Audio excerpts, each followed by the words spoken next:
سمع الله لمن حمده.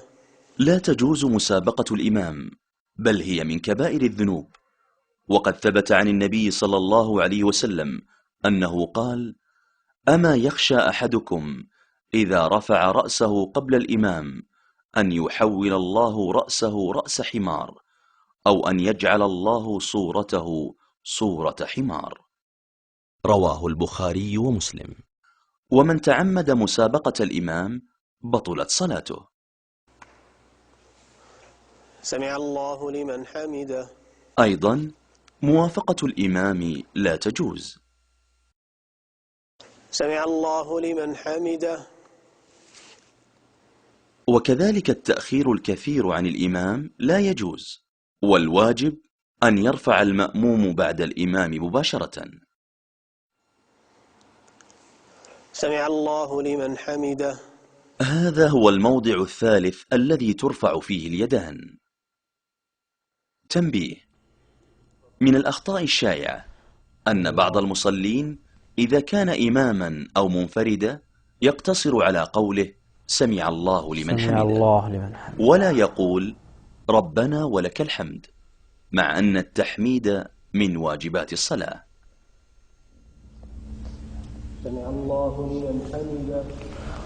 ربنا ولك الحمد ولك الشكر. زيادة والشكر من الأقوال التي لا تشرع لعدم ورودها عن النبي صلى الله عليه وسلم. سمع الله لمن حمده. هذا المصلي ارتكب خطأين: الأول مخالفته للسنة في رفع اليدين، وقد تقدمت الصفة الصحيحة في رفع اليدين. والخطأ الثاني في رفع بصره إلى السماء، وقد زجر النبي صلى الله عليه وسلم عن ذلك وقال: لينتهن عن ذلك أو لتخطفن أبصارهم. رواه مسلم. الله أكبر. هذا الركوع مخالف لما ورد عن النبي صلى الله عليه وسلم، ولا يعد الركوع صحيحا ما لم تصل يداه إلى ركبتيه. وهذه الصورة أيضا مخالفة لما ورد في السنة المطهرة. والصحيح هو ما تشاهدونه من استواء ظهر المصلي في الركوع. قال النبي صلى الله عليه وسلم: التثاؤب من الشيطان، فإذا تثاءب أحدكم فليكظم ما استطاع. رواه البخاري ومسلم. نهى رسول الله صلى الله عليه وسلم عن كف الثياب، ومن الكف المنهي عنه ثني الأكمام.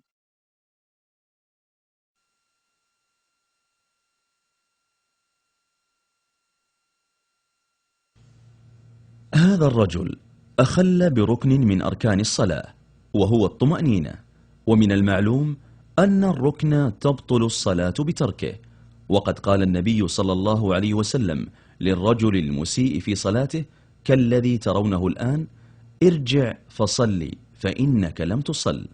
وعندما أراد تعليمه الصلاة الصحيحة قال: إذا قمت إلى الصلاة فكبر، الله أكبر، ثم اقرأ ما تيسر معك من القرآن.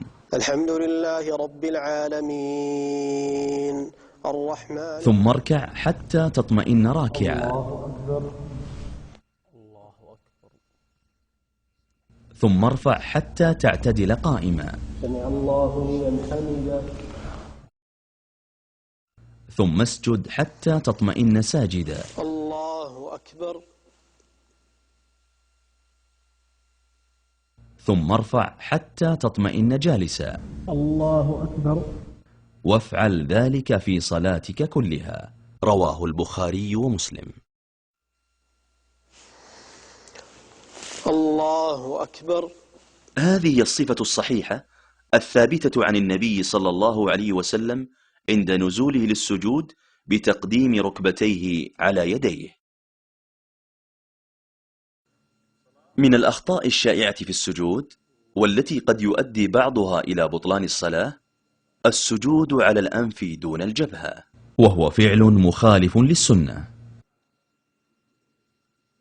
السجود على الجبهة دون الأنف. وهو فعل مخالف للسنة. الافتراش كافتراش الكلب. وهذا من الأعمال المكروهة في الصلاة. عدم مجافاة اليدين عن الجنبين في السجود. وهو فعل مخالف للسنة. رفع القدمين في السجود. وهذا من الأفعال المبطلة للصلاة إن استمر ذلك طيلة السجود. وكذلك رفع إحدى القدمين أثناء السجود. وهذا من الأفعال المبطلة للصلاة.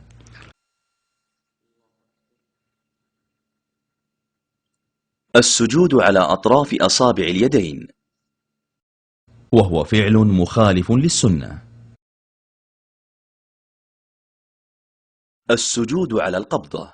وهو فعل مخالف للسنة. والذي ينبغي للمصلي أن يسجد على الأعضاء السبعة، وهي الجبهة مع الأنف، واليدان، والركبتان، وبطون أصابع القدمين، وأن يجافي عضديه عن جنبيه، وبطنه عن فخذيه، وفخذيه عن ساقيه، ويرفع ذراعيه عن الأرض. هكذا ورد عن النبي صلى الله عليه وسلم قبض الأصابع والإشارة بالسبابة.